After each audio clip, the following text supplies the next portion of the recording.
warahmatullahi wabarakatuh. Alhamdulillahirabbil alamin wal 'aqibatu lil muttaqin wala 'udwana illa 'alal zalimin. Wassalatu wassalamu ala asyrafil anbiya'i wal mursalin nabiyyina Muhammadin wa ala alihi wa sahbihi ajma'in. Amma ba'd. Bapak-bapak, ibu-ibu, hadirin wal hadirat, jamaah Masjid Ulil Amri yang senantiasa dimuliakan Allah Subhanahu wa taala. Pertama-tama kita senantiasa memuji Allah Subhanahu wa taala dan bersyukur kepadanya atas segala limpahan rahmat dan hidayahnya, sehingga pada malam ini kita diberikan nikmat kesehatan dan kesempatan, yang lebih penting lagi nikmat taufik, yang mana kita disempatkan untuk mendatangi rumah Allah Subhanahu wa taala, melaksanakan kewajiban kita salat maghrib secara berjamaah.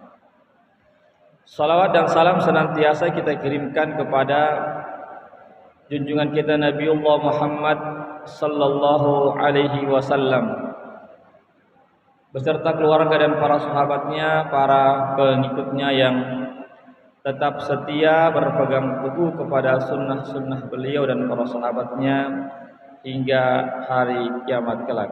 Amin ya rabbal alamin. Bapak Ibu hadirin wal hadirat rahimakumullah. Pada pertemuan kita malam ini, insyaallah kami akan membahas tentang ciri-ciri hamba Allah atau sifat-sifat ibadur rahman yang terdapat dalam surah Al-Furqan. Ya. Sifat-sifat ibadur rahman, hamba-hamba Allah Subhanahu wa taala, yaitu Ar-Rahman,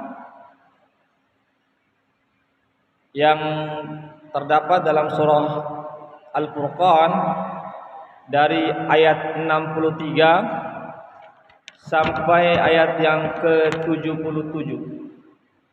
Ya, silakan yang punya Al-Qur'an atau Al-Qur'an Androidnya bisa dibuka, yang khususnya yang ada terjemahannya. Ya,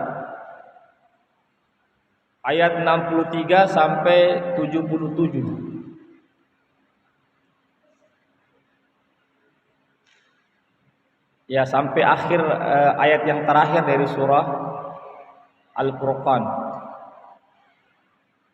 Jamaah sekalian rahimakumullah, dalam ayat ini Allah Subhanahu wa taala menyebutkan tentang sifat-sifat atau ciri-ciri ibadur rahman, ya, atau hamba-hamba Allah Subhanahu wa taala. A'udzu billahi minasy syaithanir rajim.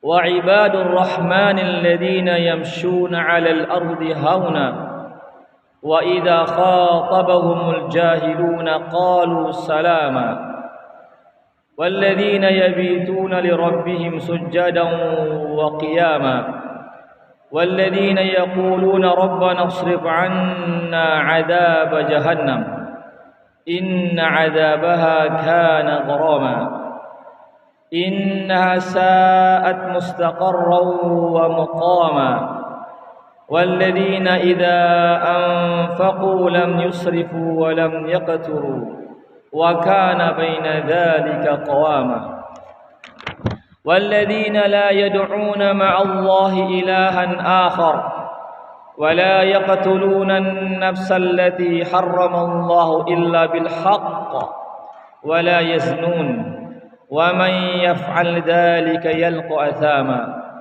يضاعف له العذاب يوم القيامة ويخلد فيه مهانا illa man taba wa amana wa 'amila amalan shalihan faulaika yubaddilullahu sayyi'atihim hasanat wa kana Allahu ghafurur rahim. Ini masih ada ayatnya ya, masih panjang jamaah sekalian. Hadirin yang dimuliakan Allah Subhanahu wa taala. Wa ibadur rahman, dan hamba-hamba Allah Subhanahu wa taala, ya Ar-Rahman itu salah satu dari nama-nama Allah Subhanahu wa taala. Ar-Rahman, Ar-Rahim, ya Al-Malik, Al-Quddus, Al-Muhaimin, Al-Aziz, Al-Jabbar, Al-Mutakabbir.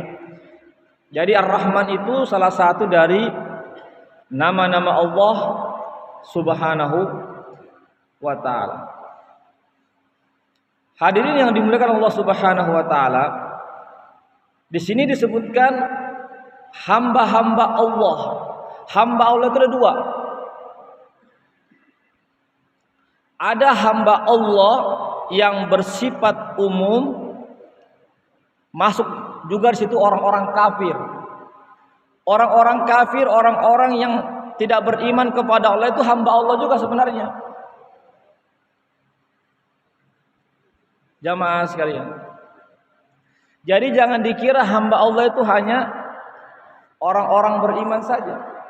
Hamba Allah itu orang kafir juga hamba Allah. Tapi dia bersifat umum. Maksudnya apa? Dia ciptaan Allah.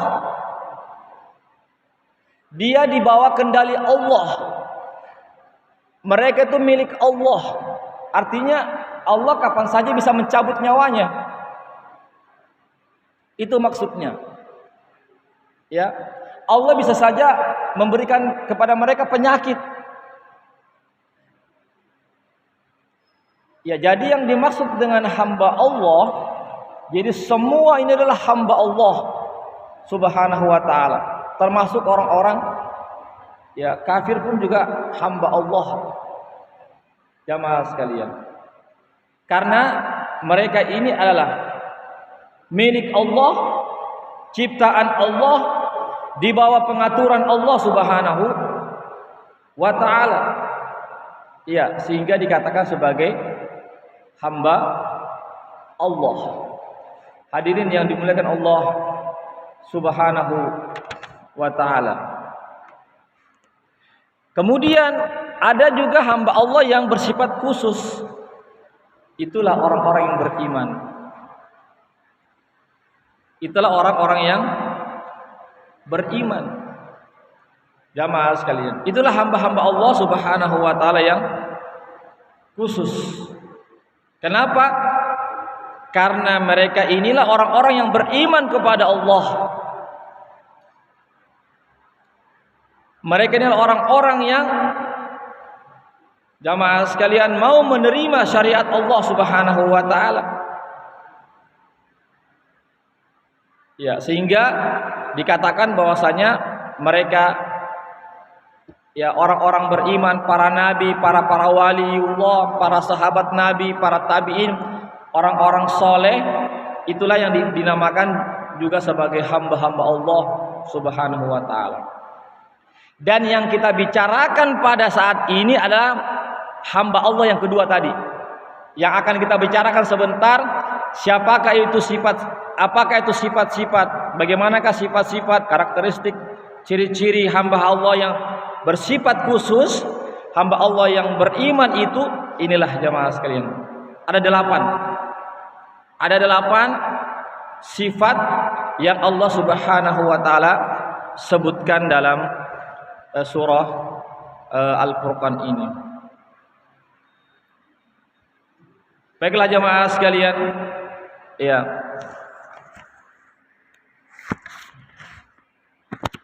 Wa ibadur rahmanil ladzina yamshuna 'alal ardi hauna, yaitu hamba Allah Subhanahu wa taala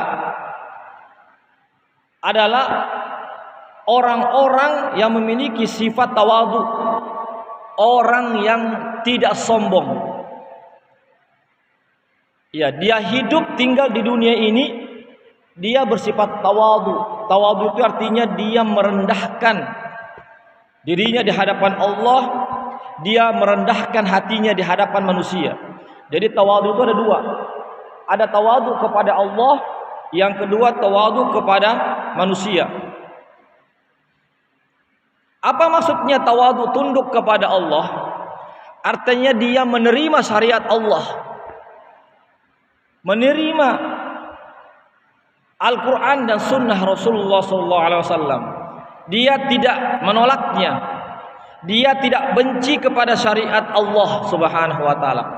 Ini yang dinamakan tawadu kepada Allah. Tapi tidak cukup, ada juga tawadu kepada manusia. Artinya dia tidak sombong dengan hartanya, dia tidak sombong dengan kedudukannya, dia tidak sombong dengan kekuasaannya.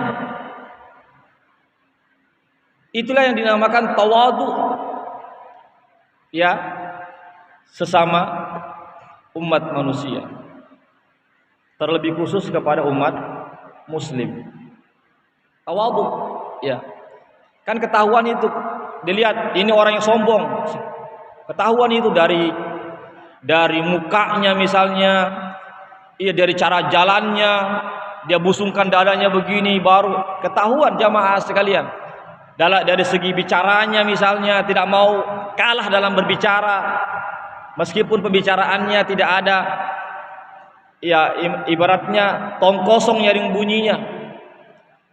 Hadirin, jadi kata Nabi, orang yang sombong itu adalah orang yang menolak kebenaran dan meremehkan orang lain. Itulah orang yang sombong. Dia tahu kebenaran, tapi dia tolak kebenaran itu, dan dia remehkan orang lain. Siapa kamu? Kami ini misalnya tidak punya apa-apa, saya ini begini-begini. Ini indikasi, bukan ciri-ciri ibadur rahman. Jamaah sekalian, yang berikutnya jamaah sekalian, ciri ibadur rahman adalah wa idza khatabahumul jahiluna qalu salama. Apabila dia diganggu, dikata-katai oleh orang-orang bodoh, dia justru membalas dengan kebaikan. Misalnya dia dibully misalnya, atau dia dikata-katai, tapi ini adalah orang-orang yang bodoh, jamaah sekalian, maka dia membalasnya dengan kebaikan. Dia tidak membalasnya dengan keburukan. Hadirin, itulah ciri-ciri ibadur rahman. Sebagaimana disebutkan juga dalam surah Ar-Ra'd, ciri-ciri ulul albab adalah wa yadra'una bil hasanati sayyi'at, yaitu orang-orang yang membalas keburukan dengan kebaikan. Membalas keburukan dengan kebaikan. Kita lihat jamaah sekalian, bagaimana akhlak Rasulullah sallallahu alaihi wasallam. Akhlak Rasulullah sallallahu alaihi wasallam, jamaah sekalian, begitu tingginya, sehingga apa? Sehingga begitu banyak orang-orang yang masuk ke dalam Islam. Justru Nabi membalasnya dengan kebaikan. Sebagai contoh saja, ketika peristiwa Fatu Makkah, sebenarnya kalau Nabi mau membalas gampang sekali, habis itu orang-orang musyrik Mekah itu, karena kota Mekah itu di bawah kekuasaan kaum muslimin ketika terjadi penaklukan kota Mekah pada tahun ke-8 Hijriah. Tapi justru Nabi maafkan, luar biasa, dimaafkan. Kata Nabi, la tasriba alaikumul yaum, idhabu wa antum tulaqa. Tidak ada pembalasan dendam pada hari ini. Pergilah kalian semua bebas. Bayangkan Pak. Oleh karena itu turunlah surah An-Nasr kan, idza jaa nasrullahi wal fath wa ra'aitan nasa yadkhuluna fi dinillahi afwaja. ketika datang pertolongan Allah dan penaklukan kota Mekah, maka engkau melihat orang-orang musyrik Mekah itu masuk ke dalam Islam berbondong-bondong, berjamaah-berjamaah. Yang tadinya itu Islam masuk di kota Mekah satu orang, dua orang, sedikit-sedikit.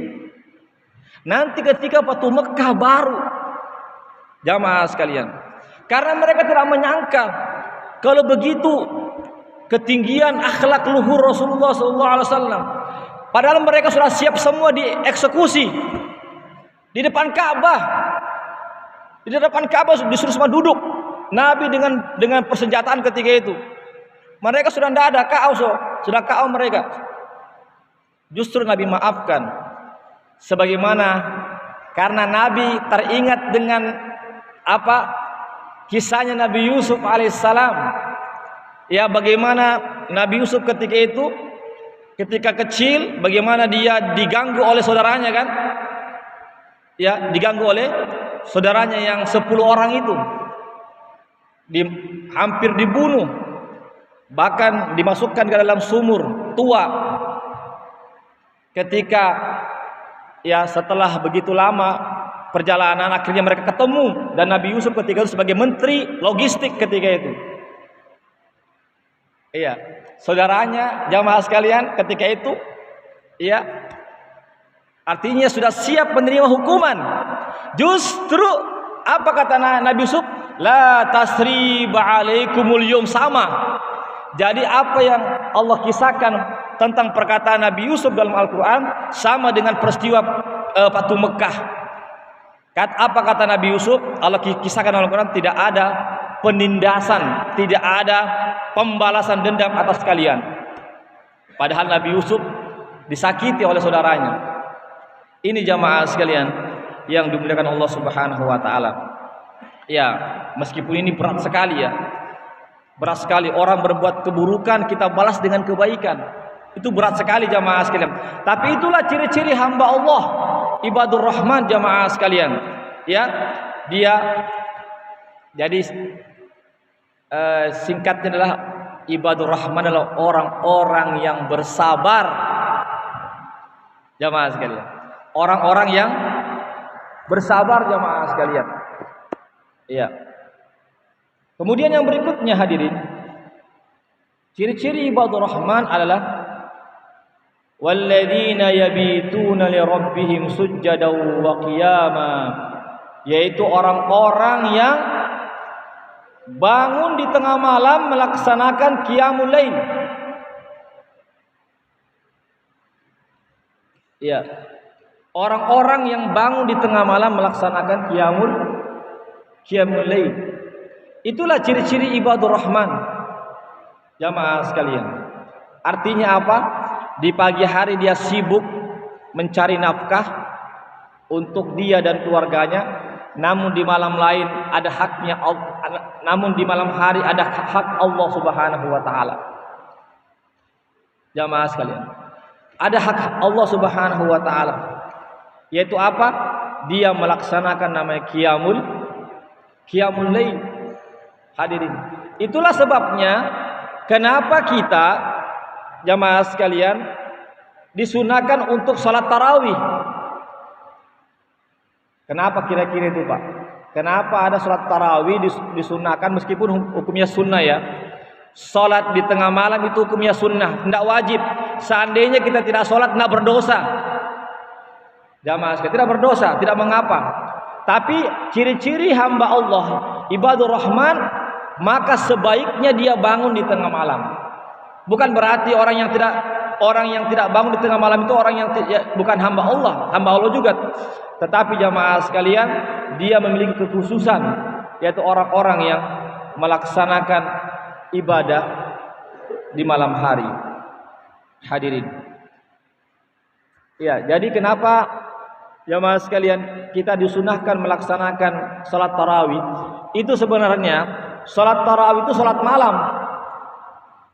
Salat malam sebenarnya. Jamaah sekalian. Hanya saja waktunya dipercepat. Ya, karena Nabi itu biasanya melaksanakan sholat malamnya itu sepertiga malam terakhir, sekitar jam-jam 2 ke atas Nabi. Hanya saja itu kan berat bagi sebagian besar umat Islam, maka dimajukan waktunya, yaitu di awal waktu. Jamaah sekalian, di awal waktu secara berjamaah. Jadi khusus bulan Ramadan itu secara berjamaah Pak. Jamaah sekalian, meskipun kalau mau sholat sendiri boleh-boleh saja, tapi yang sangat disunahkan itu berjamaah. Itu khusus bulan Ramadan. Adapun di luar bulan Ramadan sholatnya masih sendiri-sendiri. Sebagaimana Nabi sholat sendiri-sendiri juga beliau di rumahnya. Jadi kesimpulannya jamaah sekalian adalah ciri-ciri ibadur rahman, hamba Allah Subhanahu wa taala adalah orang yang melaksanakan sholat malam. Adik, tentu kemampuan kita sholat malam berbeda-beda Pak. Iya, berbeda-beda. Namun yang paling minimal sekali jamaah sekalian, minimal kita melaksanakan 1 rakaat sholat witir, itu minimal sekali. Jamaah sekalian, itu minimal sekali jamaah sekalian. Sholat witir 1 rakaat. Tapi seandainya kita bisa menambah lagi dengan sholat ya tahajud, misalnya 2 rakaat, 4 rakaat, 6 rakaat, ditambah witir 1 rakaat, berarti 7 rakaat misalnya, atau 8 rakaat misalnya, atau 11 rakaat misalnya. Tapi minimal sekali jamaah sekalian, ya kita melaksanakan sholat witir 1 rakaat. Hadirin yang dimuliakan Allah Subhanahu wa taala. Kenapa ibadur rahman itu melaksanakan qiyamul lail? Hadirin, kenapa kita melaksanakan qiyamul lail? Ini jawabannya. Walladzina yaquluna rabbana srif 'anna 'adzab jahannam. Karena ibadur rahman itu adalah orang-orang yang takut terhadap api neraka. Ini jamaah sekalian. Jadi orang-orang yang melaksanakan qiyamul lail itu adalah orang-orang yang takut, bukan berarti orang yang tidak melaksanakan qiyamul lail berarti orang yang tidak takut kepada api neraka, bukan begitu maksudnya. Artinya dia melaksanakan qiyamul lail itu karena dia takut kepada api neraka jamaah sekalian. Hadirin yang dimuliakan Allah Subhanahu wa taala. Iya, karena api neraka ini disebutkan di sini jamaah sekalian, ya azabnya yang sangat pedih, yang sangat keras Pak. Itu perbandingan api neraka dengan api dunia Pak, perbandingan 70:1.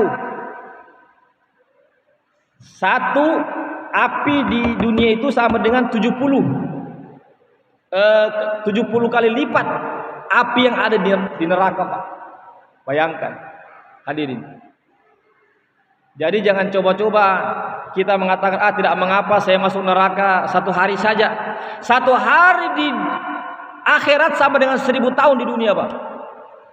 Jadi jangan coba-coba jamaah sekalian. Oleh karena itu kita berupaya serapat mungkin untuk masuk ke dalam surga tanpa singgah dulu di neraka. Jamaah sekalian, tanpa singgah di neraka jamaah sekalian.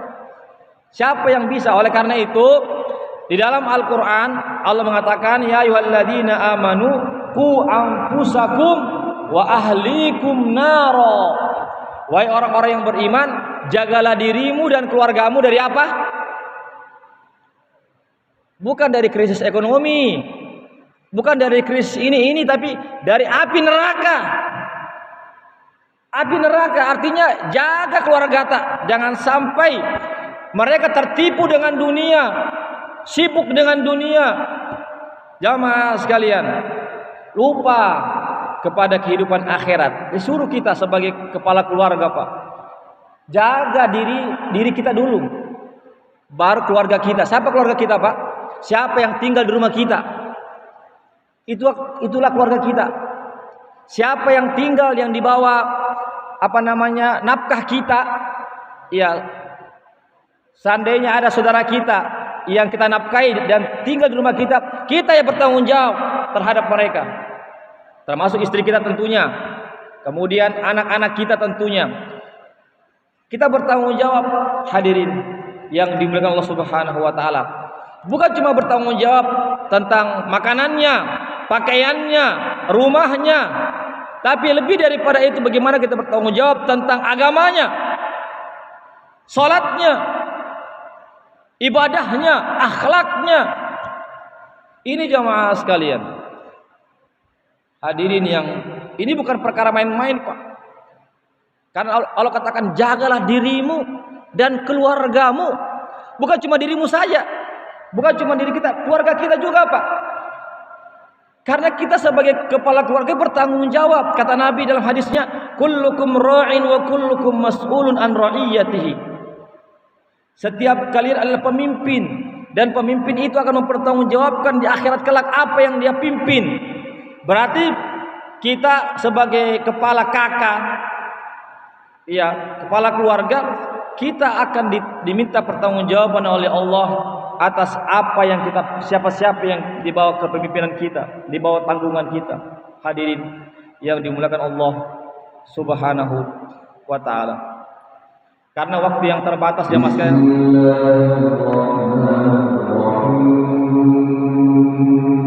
Dengan nama Allah yang Maha Pengasih, Maha Penyayang.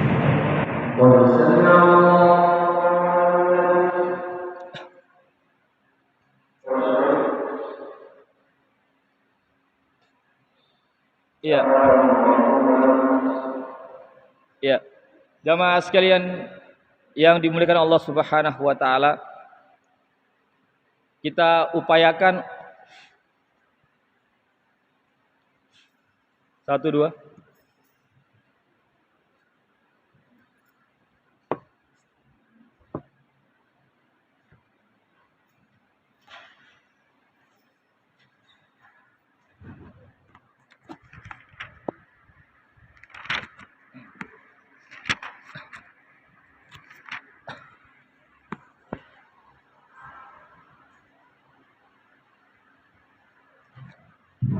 Ya, kita masuk Isya jam 7.11 ya. Sebenarnya kami ingin buka sesi tanya jawab 10 menit lah, tapi yang disebutkan baru 2, baru 3. Jemaah sekalian, kita sebutkan secara cepat saja. Kemudian yang berikutnya, jemaah sekalian, karena insya Allah ini pengajian sebagaimana tadi disampaikan oleh Bapak ya, oleh Pak Bastiar, insya Allah setiap bulan sekali. Setiap akhir pekan keempat, Pak ya, hari Ahad.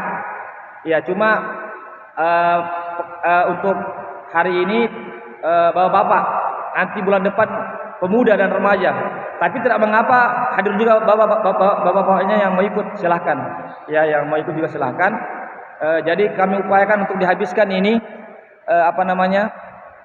pembahasannya jamaah sekalian. Karena bulan depan insya Allah kita akan bahas tentang masalah pemuda dan remaja. Jamaah sekalian, yang berikutnya, ciri-ciri daripada ibadur rahman adalah orang-orang yang meninggalkan dosa-dosa besar. Ada 3 dosa besar, Pak. Ada 3 dosa yang paling besar. Sebagaimana Nabi sebutkan dalam hadisnya, begitu juga dalam ayat yang kami bacakan ini. Ya. Syirik itu dosa yang paling besar. Jamaah sekalian, kesyirikan. Ya. Kemudian juga dalam hadis ini adalah membunuh orang tanpa hak. Tidak boleh kita bunuh orang, Pak. Tidak boleh kita main hakim sendiri. Dengan cara apapun, meskipun dia seorang pencuri, jangan sampai hanya mencuri sandal, Pak, diborongi, dimasak. Tidak boleh, haram. Tidak boleh, Pak. Cuma curi sandal, berapa harganya sandal, lalu kita borongi orang, 1 orang diborongi 100, ya pasti mati. Haram, Pak, tidak boleh, Pak. Karena kita membunuh nyawa seorang muslim sama kita membunuh seluruh umat manusia, Pak. Jamaah sekalian. Oleh karena itu tidak boleh kita membunuh ya nyawa apalagi seorang muslim, Pak. Jamaah sekalian, tanpa hak. Yang boleh dibunuh dengan hak cuma 3, Pak. Kata Nabi, la yahillu lidami imri muslim illa bi ihdas salas, kata Nabi. Tidak halal kita menumpahkan darah, membunuh nyawa seorang muslim kecuali 3 jenis orang saja. Yang pertama adalah orang yang murtad. Yang murtad itu boleh, tapi maaf, tidak boleh sembarang membunuh, itu harus diserahkan kepada pemerintah. Tidak boleh setiap orang, tidak boleh, harus diserahkan ke pemerintah, karena di negara kita ini ada undang-undang yang mengatur. Ya jamaah sekalian. Yang kedua adalah kisos. Siapa yang membunuh dibunuh juga, namanya kisos. Sebenarnya hukum kisos. Hadirin, siapa yang membunuh dibunuh juga. Itu dalam Islam, Pak. Iya. An-nafsu bin nafsi wal ain bil ain, kata Allah dalam Al-Qur'an. Jiwa harus dibalas dengan jiwa. Siapa yang membunuh dibunuh juga. Tapi tetap keputusannya di tangan pemerintah, karena ada undang-undang kita, jamaah sekalian. Yang ketiga adalah pezina. Ya, seseorang yang sudah pernah menikah lalu dia berzina, kedapatan dan ada 4 orang saksi, dalam hukum Islam dia dirajam, Pak. Dirajam, dia dilempar batu sampai mati, Pak. Tapi sekali lagi, tidak boleh orang person menegakkan hukum rajam, Pak. Itu hanya diserahkan kepada pemerintah, jamaah sekalian. Kemudian yang berikutnya, hadirin, ya, ciri-ciri ibadur rahman adalah orang-orang yang tidak berbuat zina. Jadi 3 ini, jamaah sekalian, dosa yang paling besar, yaitu syirik. Yang kedua, membunuh nyawa orang lain tanpa hak. Yang ketiga adalah melakukan perzinahan.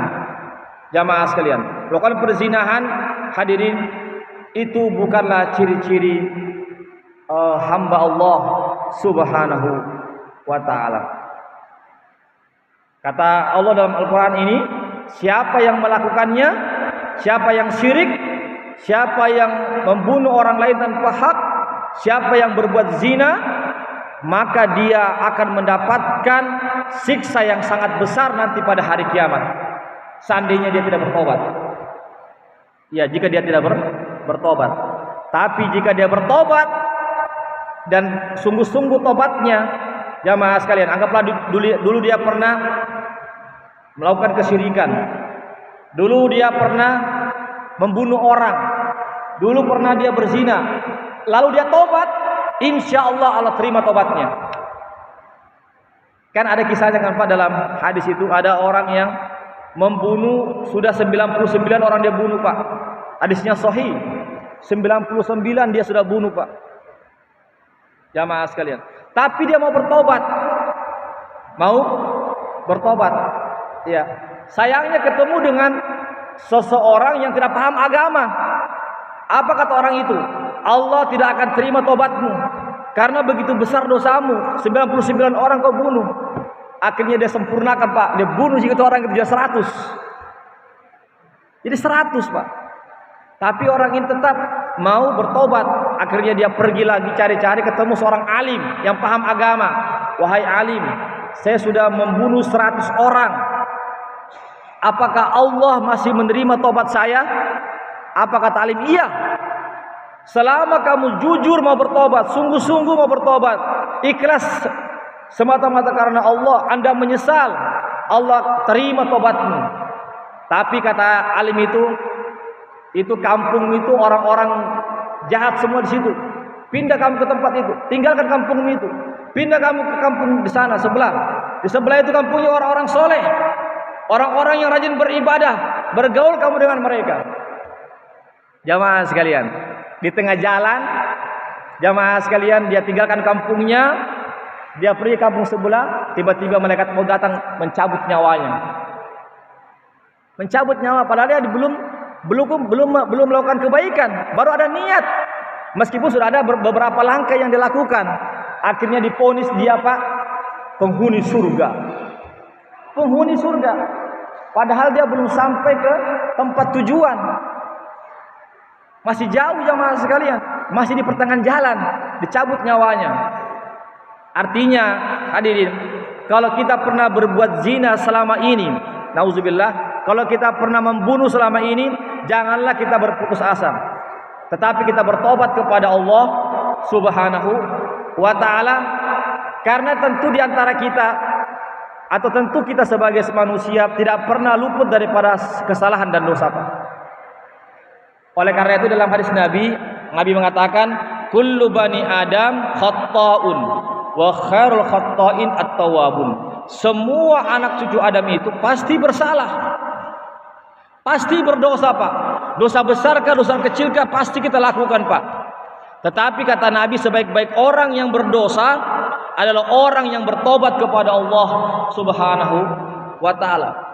Ini yang sebaik-baik manusia, bukan orang-orang yang tidak pernah berbuat salah. Kata Nabi, kata Allah dalam Al-Qur'an, seandainya ada satu kaum yang tidak pernah berdosa dalam hidupnya, saya akan ganti dia dengan kaum yang tatkala dia berbuat dosa, segera dia mohon ampun kepada Allah Subhanahu wa taala. Itulah tabiat kita, Pak. Tabiat kita tidak mungkin kita lepas daripada dosa. Oleh karena itu namanya al-istighfar, astagfirullah. Tapi jangan juga kita mempermainkan tobat. Jangan juga kita mempermainkan daripada istighfar, jamaah sekalian. Enggak apa-apa saya berbuat dosa sebentar saya istighfar. Itu nama mempermainkan. Enggak apa-apa, kan kata Ustadz kan sebaik-baik orang lah orang yang bertobat. Kalau gitu sebentar malam saya berbuat dosa, Ustadz. Nanti siapa yang menjamin ketika Anda berbuat dosa Anda masih bisa hidup besok? Boleh jadi ketika Anda berbuat dosa Allah cabut nyawa Anda. Tidak ada jaminan, Pak. Tidak ada jaminan. Oleh karena itu kita berupaya untuk menekan sekuatnya itu kendali hawa nafsu itu ditekan. Jangan sampai, kecuali kalau betul terjatuh, jamaah sekalian, bukan karena kita ada niat yang tidak baik, jamaah sekalian, maka segera kita bangkit untuk bertobat kepada Allah Subhanahu wa taala. Hadirin, kemudian yang berikutnya hadirin, ya, ciri-ciri ibadah Rahman adalah orang yang tidak menyebarkan berita hoaks, orang yang tidak berdusta dalam perkataannya, orang yang tidak ikut dalam majelis-majelis yang di situ majelis-majelis kedustaan, majelis-majelis maksiat. Jamaah sekalian, harus ditinggalkan semua, jamaah sekalian. Jadi tempat-tempat kemaksiatan itu harus Ustaz, saya kan tidak bermain maksiat, Ustaz, tapi kenapa kok ada di situ? Makanya, Pak, kenapa ketika ada orang bermain judi kita tidak ikut, kita cuma duduk saja. Ketika ada patroli, Pak, kita juga diangkut juga. Minimal kita sebagai saksi di situ atau diinterogasi kita. Kenapa kau duduk di situ? Orang bermain judi di situ, orang minum khamar di situ, orang prostitusi di situ. Kenapa Anda ada di situ? Pak, saya kan cuma duduk saya di sini, Pak, cuma menonton. Jangan sampai Anda juga mendukung. Hadirin, jadi ciri-ciri ibadur Rahman meninggalkan majelis-majelis maksiat, termasuk juga majelis yang sia-sia, yang tidak ada manfaatnya ditinggalkan, Pak. Ada orang, Pak, menghabiskan tengah malamnya berjam-jam sia-sia, tidak ada kebaikannya, bahkan memudaratkan kesehatannya, jamaah sekalian. Oleh karena itu disebutkan dalam soal mukminun, ciri-ciri orang yang beriman dalam soal mukmin, jamaah sekalian, walladzina hum 'anil lagwi mu'ridun, orang-orang yang meninggalkan perkara-perkara yang sia-sia. Apa itu perkara yang sia-sia? Perkara-perkara baik perkataan ataupun perbuatan atau tindak tanduk, ya, yang tidak ada manfaatnya dunia dan akhiratnya. Ini jamaah sekalian. Sekarang kita sendiri yang introspeksi kita. Iya, apakah kita selama ini masih suka melakukan hal-hal yang sia-sia? Maka tinggalkanlah, jamaah sekalian, karena waktu akan ditanya oleh Allah Subhanahu wa taala. Waktu kita akan ditanya oleh Allah Subhanahu wa taala. Disebutkan dalam hadis Nabi, la tazalu qadama ibni adam yaumil qiyamah inda rabbih hatta yus'al an arba'. Tidak akan bergeser kaki seorang hamba di pengadilan Allah pada hari kiamat nanti sampai ditanya 4 hal. Tentang umurnya, kemana dihabiskan. Umur kita, Pak, akan ditanya oleh Allah Subhanahu wa taala. Oleh karena itu jangan kita ini kan cuma 1 jam 2 jam, tapi kalau setiap hari jamaah sekalian, kalau setiap hari kita lakukan hal-hal yang sia-sia, apalagi maksiat, nauzubillah jamaah sekalian, itu bukanlah ciri-ciri ulul albab. Hadirin. Kemudian yang berikutnya hadirin, ciri-ciri ulul albab adalah orang-orang yang apabila diingatkan tentang ayat-ayat Allah, dia tunduk kepada ayat-ayat Allah. Artinya ketika diingatkan Pak, dia sadar, dia tidak sombong, dia segera menerima Pak. Ittaqillah, takutlah kamu kepada Allah. Segera dia, oh iya, masya Allah, langsung dia sadar Pak. Ada juga orang Pak, ketika diingatkan ayat-ayat Allah semakin sombong. Siapa kamu? Kamu sok tahu, kenapa kau ingatkan saya? Ini orang yang sombong. Jadi orang ulul albab itu ketika dia dibacakan ayat-ayat Allah, disampaikan ujangan-ujangan ceramah-ceramah agama, dia mendengarkan Pak. Dia mendengarkan. Bahkan dia berniat untuk mengamalkannya. Kemudian yang paling penting jamaah sekalian, yang terakhir adalah ciri-ciri ulul albab adalah orang-orang yang juga mengharapkan agar dia dan keluarganya jamaah sekalian bisa masuk ke dalam surga. Artinya bukan kita saja yang ingin masuk surga, bagaimana istri kita, anak-anak kita, orang tua kita, mereka juga semua masuk surga jamaah sekalian. Kita ingat, itulah ciri-ciri ulul albab, ciri ibadur rahman. Bukan cuma mementingkan dirinya sendiri. Yang penting saya sholat, terserah kamu nak. Kamu mau sholat tidak sholat, terserah kamu. Terserah kamu, hai istriku. Tidak boleh Pak. Kita harus perintahkan anak-anak kita sholat. Kita harus, istri kita harus juga belajar agama agar mereka juga paham. Jamaah sekalian. Ya. Dan kita jamaah sekalian, ya, akan ditanya oleh Allah Subhanahu wa taala.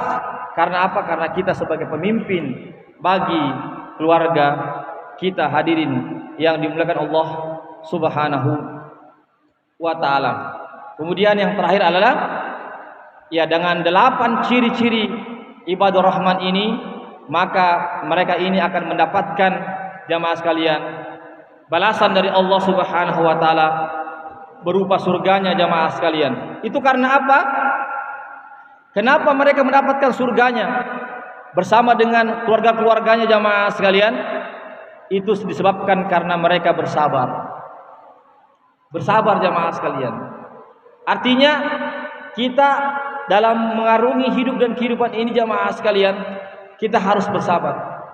Bersabar di dalam menjalankan perintah-perintah Allah.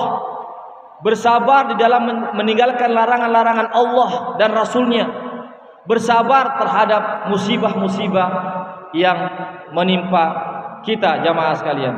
Kemudian kata Allah yang terakhir, wahai Muhammad, sampaikanlah kepada orang-orang kafir bahwasanya Tuhan kalian tidak menghiraukan kalian, melainkan hanya kepada ibadah-ibadah kalian. Artinya kita ini bisa mulia, kita ini bisa mendapatkan keridhaan Allah Subhanahu wa taala jika kita beribadah kepada Allah.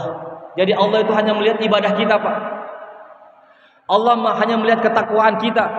Hanya Allah melihat kepada iman-iman kita. Allah tidak melihat daripada rupa-rupa kita.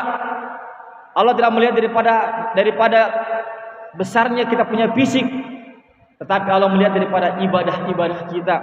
Jamaah sekalian, ibadah-ibadah inilah yang akan menjadikan kita menjadi orang-orang yang senantiasa mendapatkan keridhaan dari Allah Subhanahu wa taala. Barangkali ini jamaah sekalian, ya, lebih jelasnya lagi silakan Bapak Ibu dibuka ya surah Al-Furqan ya, ayat ke-63 sampai 77 ya, yang punya terjemahan Pak. Silahkan Pak dibaca-baca berulang-ulang karena yang paling berat itu pengamalannya. Iya, kalau dibaca barangkali 1 menit selesai. Iya, cuma berapa ayat saja ini, kurang lebih 10 ayat, tapi pengamalan yang sulit. Makanya dibaca-baca, direnungi jamaah sekalian agar kita bisa mengamalkannya. Jadi yang terpenting adalah pengamalan Pak hadirin. Oleh karena itu semoga kita semua menjadi ibadur rahman, menjadi hamba-hamba Allah Subhanahu wa taala yang senantiasa kita mentaati Allah Subhanahu wa taala. Barangkali ini jamaah sekalian, bagaimana Pak? Apa bisa dibuka sesi tanya jawab atau gimana? Bagaimana Pak Bakhtiar? Ya? Iya, satu saja. Ya, silakan. Iya. Ya, silakan.